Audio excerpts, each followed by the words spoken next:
10 years have passed, yet nothing has changed. Here we are again, dooby-dooby-doo, getting reimagined for the umpteenth time. Barrel rolling should be a crime. Fighting with Star Wolf, avenging my dad. Now and forevermore, oh boy. Will you survey me? Will you replay me? Star Fox 64!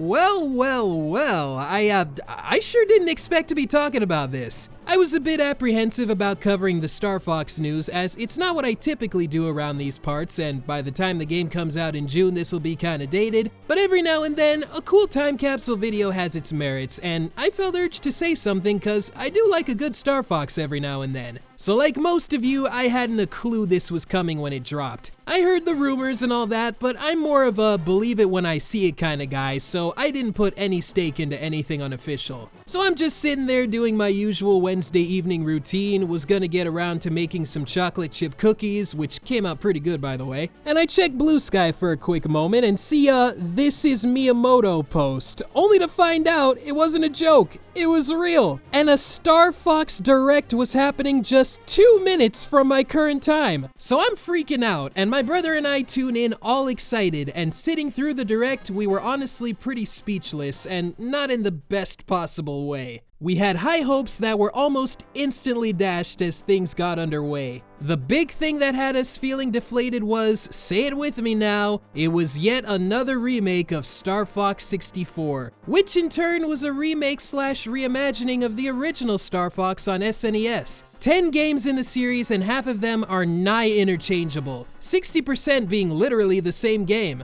In the moment, I was feeling some emotion. Not genuine anger, of course, but I felt like I was being played like a fiddle. Nintendo makes me drop everything to tune into something just to give me what I dreaded and joked we would get as the next Star Fox game. I understand why this is being done, as 64 is the high point of the series both critically and commercially. The last Star Fox game didn't do gangbusters, so if you're gonna reintroduce people to the franchise, you put your best foot forward. It's just that the last 2 times Fox did that, it's been the exact same foot forward. This game has the added benefit of Mario Galaxy movie promotion and being on a popular console, but I fear if it doesn't do well, it'll be another decade-long wait before the next game and they'll just do 64 again. That sounds ridiculous, but so does remaking the same game again for the 4th time, so at this point, I wouldn't put it past them. For the sights and sounds, well, let's talk about sights first. It was pretty wild seeing these redesigns, and reactions are all over the place, but for me, I'm okay with them. Honestly, after sleeping on it and giving it some time, I'm starting to warm up to them more.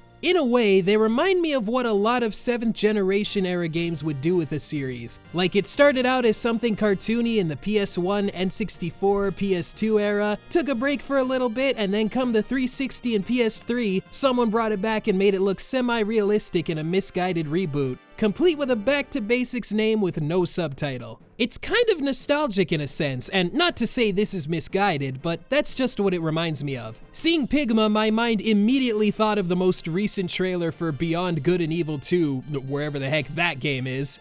I really don't think this is going to be the future look of these guys, though I use the term future with Star Fox kinda loosely. After having their more traditional looks shown in the Direct before gameplay started, and these tie-in plushies looking much more in line with their standard designs, I'm much more okay with the experiment here. If anything, I just wish these designs were being used for something all new. Like you see them and think, whoa, that is unlike anything we've ever seen for the series, what is this attached to? And it's just 64 again. On the other hand, I can see why they did that, because it gets a reaction out of people and gives this remake some kind of identity. Honestly, if this remake had designs more in line to what we're used to, I might have felt even more ripped off. I think I'd be genuinely screaming at the rooftops, what are we even doing here? When people look back on this years from now, there's no doubt they'll remember the visuals for better and for worse. The environments, I gotta say, look great though. Solar looks absolutely fantastic, and I'm sure the boss Volcane is gonna look sick. The voice acting, from what I've heard, sounds good too. and this could be a discussion all its own, but I'm guessing they've moved on from the long-standing voice cast based in Seattle. Nintendo's moved out most of their English VO work to LA, and don't get me wrong, whoever they get is likely gonna sound great. I'm just very passionate about voiceover, acting in general, and learning how many game projects have been recorded all over the world and not just in Hollywood. Like I have to say it, talent is everywhere, and I like seeing different pools get a spotlight on them. Clearly, I don't know how Nintendo operates, but I feel like they could have said, hey, let's record with the Seattle crew. Maybe not the same actors as before, but just to see what this talent pool can do, maybe have some of the veterans in new roles, etc. The average person won't care where it's done as long as it sounds good, which is sort of like what I'm getting at in a sense. But when I see something recorded in LA when it previously wasn't after like 1 to 2 decades, it's just personally not as exciting for me.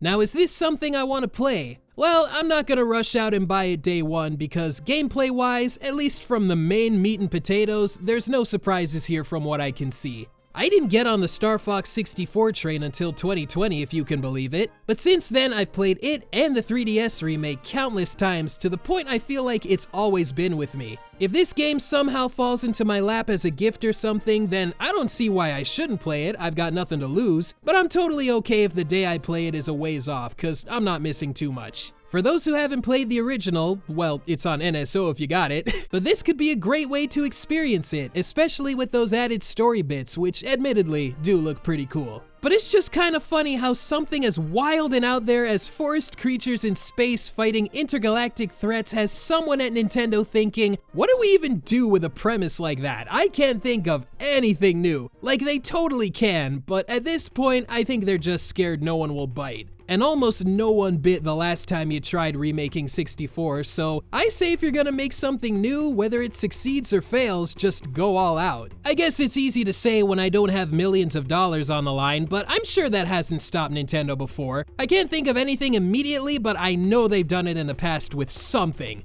Whatever the case, I hope this game is good, I hope it finds an audience, and I also really hope I'm not here 10 years later talking about yet another Star Fox remake. You know, I haven't played Assault at the time of this video, but it is sitting on a shelf somewhere, so maybe I'll give that a go. Maybe I'll have a new favorite, maybe it won't gel with me, but I would like to give it a shot. But tell me, what do you guys think of all the Star Fox news lately? Do you like what you see? Are you disappointed? Which character design freaks you out the most? Whatever your thoughts are, feel free to share them in the comments below. I'd love to read them. And while you're here, feel free to give this video a like, subscribe, check out my Patreon, check out my other videos, all the usual stuff I ramble on about. And with all that said, I will see you guys next time. Later!